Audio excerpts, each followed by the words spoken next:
Di tengah pandemi virus corona, Indonesia bahkan dunia membutuhkan banyak produksi alat kesehatan untuk para dokter yang menangani langsung virus corona. Untuk itu, Presiden Joko Widodo meminta jajarannya untuk melihat potensi dalam negeri dan menggerakkan industri yang berkaitan dengan kebutuhan alat kesehatan selama pandemi virus corona. Ini disampaikan dalam rapat terbatas melalui telekonferensi dari Istana Merdeka Jakarta yang membahas optimalisasi industri dalam negeri untuk penanganan COVID-19 Rabu siang. Ada 213 negara terserang pandemi virus corona. Mereka semua membutuhkan alat kelengkapan medis seperti masker, ventilator, bahan baku, juga obat. Untuk memenuhi hal tersebut di dalam negeri, Jokowi ingin semua proses pemberian izin produksi atau edar kepada perusahaan yang ingin memproduksi alat-alat kesehatan seperti masker dan alat pelindung diri lainnya.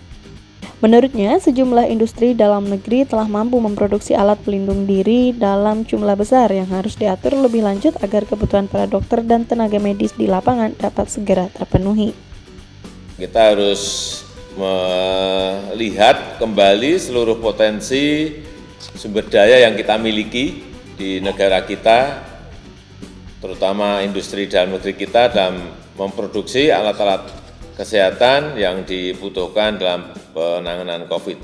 Baik itu yang berkaitan dengan industri bahan baku, obat, farmasi, fitofarmaka, yang berkaitan dengan APD, yang berkaitan dengan industri masker, atau yang berkaitan dengan industri ventilator. Untuk itu saya minta beberapa hal. Yang pertama, agar diatur betul manajemennya yang berkaitan dengan kegiatan ekspor dan kebutuhan di dalam negeri.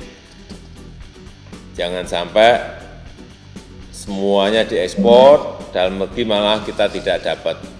Diatur sebaik-baiknya manajemennya.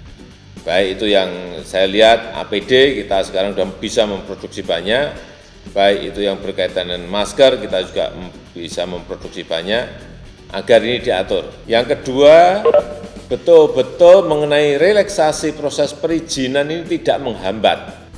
Semua kementerian, urusan ini jangan sampai ada yang menghambat proses perizinannya.